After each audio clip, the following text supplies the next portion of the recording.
இந்து அறக்கட்டளை வாரியம் மற்றும் ஸ்ரீ ஸ்ரீ நிவாச பெருமாள் கோயில் இணைந்து வழங்கும் உலகளந்த பெருமாளின் உன்னதங்கள் தினமும் ஒரு திருவாய்மொழி புரட்டாசி 1 முதல் 31 வரை வழங்குபவர் முனைவர் இரா அன்பழகன்.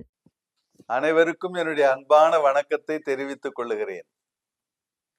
தினம் ஒரு திருவாய்மொழி என்கிற தலைப்பில் ஒவ்வொரு நாளும் ஒவ்வொரு திருவாய்மொழி பாசுரத்தை அறிந்து கொண்டு வருகிறோம்.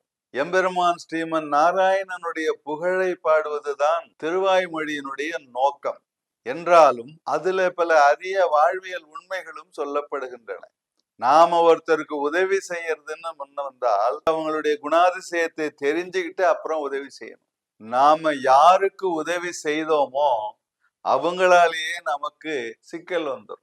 இதுக்கு அவதார புருஷர்கள் கூட விதிவிலக்கு இல்லை. ஸ்ரீ ராமபிரானையே இதற்கு உதாரணமா காட்டலாம். ஒரு பாசுரம் சொல்றேன். மானே நோக்கி மடவாளை மார்பில் கொண்டாய் மாதவா, கூனே சிதைய உண்டைவில் நிறத்தில் தெரித்தாய் கோவிந்தா, வானார் சோதி மணிவண்ணா மதுசூதா நீ அருளாய் உன் தேனே மலரும் திருப்பாதம் சேருமாறு வினையேனே என்பது பாசுரம். இதுல மானை போன்ற கண்களை உடைய மகாலட்சுமியை மார்பிலே எழுந்தருளச் செய்து கொண்டு இருக்கக்கூடிய பெருமானே, மதுசூதா மணிவண்ணா, கூனே சிதைய உண்டைவில் நிறத்தில் தெரித்த கோவிந்தா, நீ வினயேனாகிய எனக்கு தேன் நிறைந்த ஒரு திருப்பாத பேற்றினை அருள்வாயாக என்பது இதனுடைய பொருள். இதுல நாம சிந்திச்சு பார்க்க வேண்டிய ஒரு வரி இருக்கு. கூனே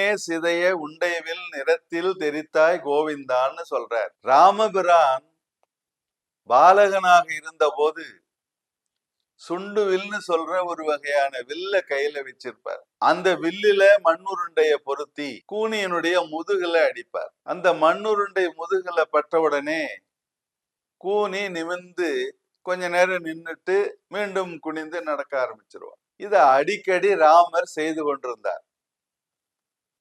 அவருக்கு என்ன நோக்கம்? இப்படி இந்த மண்ணுருண்டையை முதுகுல தெரிச்சு கூனு நிமிர வச்சோம்னா இது ஒரு பயிற்சி மாதிரி அமைந்து ஒரு நாள் இந்த கூனு நிமிர்ந்துடும்னு நினைச்சார். அதுக்குதான் இப்படி இந்த ஒரு விளையாட்டை அவரு செய்துகிட்டு இருந்தார். இதை நம்ம எப்படி தெரிஞ்சுக்கிறோம்னா, நம்மாழ்வார் பெருமான் கூனே சிதைய அப்படின்னு சொல்றார். அதுல இருந்து தெரிஞ்சுக்கிறோம். கூனேங்கிறதுல உள்ள ஏகாரம் அந்த கூனு நிமிர்வதற்காகத்தானே தவிர வேற எதற்காகவும் இல்லை என்ற கருத்தை நமக்கு உணர்த்துது. ராமர் இப்படி ஒரு நல்ல நோக்கத்துல செய்தாரே தவிர கூனி அதை அப்படி எடுத்துக்கல. அவளுக்கு இதனால ஒரு கோபம் தான் உண்டாச்சு. அதுக்கு ஒரு 2 காரணங்கள் இருக்கலாம். ஒண்ணு, முதுகுல மண்ணுருண்டைய வில்லால் அடிச்ச உடனே ஏற்பட்ட ஒரு லேசான வலி. இன்னொன்னு, ராமபிரான் இப்படி நம்ம கூன்ல மண்ணுருண்டைய அடிச்சு நம்மள அவரு ஏளனப்படுத்துறாரோன்னு நினைச்சிருக்கலாம். இந்த 2 காரணங்களால அவளுக்கு ஒரு கோபம் வந்தது. அந்த கோபத்தை அப்போ ராமபிரான் புரிஞ்சிக்கல. பிறகு ராமபிரானுக்கு முடிசூட்டுவது என்ற ஒரு முடிவுக்கு வந்த போது இத நினைச்சுக்கிட்டு கைகையினிடத்துல போய் ராமர் திருமுடி சூட்டி கொள்ள முடியாத அளவுக்கு சூழ்ச்சி செய்துட்டார். பண்டை நாள் ராகவன் பாணி வில் உமிழ் உண்டை உண்டதனை தன் உள்ளத்து உண்ணுவாள் அப்படின்னு கம்பர் சொல்றார். அப்போ ராமர் பாலகனாக இருந்த போது உதவி செய்தார். அது அவருக்கு மீண்டும் ஒரு தீவினையாக வந்து முடிந்து விட்டது.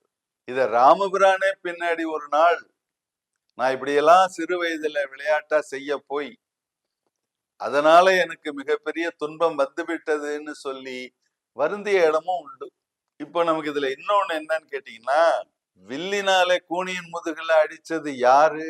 ராமர். ஆனா இவர் என்ன பாடினாரு? கூனே சிதைய உண்டைவில் நிறத்தில் தெரித்தாய் கோவிந்தான்னு பாடினார். செய்தது ஸ்ரீராமன். எப்படி பாடியிருக்கணும்? கூனே சிதைய உண்டைவில் நிறத்தில் தெரித்தாய் ஸ்ரீராமான்னு பாடியிருக்கணும். ஆனா இவர் கோவிந்தான்னு பாடியிருக்காரு. ஏன் இவர் கோவிந்தான்னு கோவிந்தன் என்பது கிருஷ்ணாவதாரத்திலே கிருஷ்ணனுக்கு உள்ள ஒரு திருநாமம். அந்த கிருஷ்ணன் பேர்ல இந்த செயலை கொண்டு ஏறிட்டு கூறுகிறார் நம்மாழ்வார் பெருமான். ஏன்? வியாக்கியானகர்த்தா சொல்றாரு, ராமாவதாரம் நடையில் நின்றுயர் நாயகனாக வாழ்ந்த ஒரு அவதாரம், அதனுடைய புகழுக்கு களங்கம் வரப்படாதுன்னு நினைச்சாரு நம்மாழ்வார். அதனால பழியையும் பாராட்டையும் சமமாக இருக்கிற கிருஷ்ணன் பேர்ல ஏறிட்டு கூறினார் என்று கொள்ள வேண்டும் என்று வியாக்கியானகர்த்தா கூறியிருக்கிறார். வணக்கம்.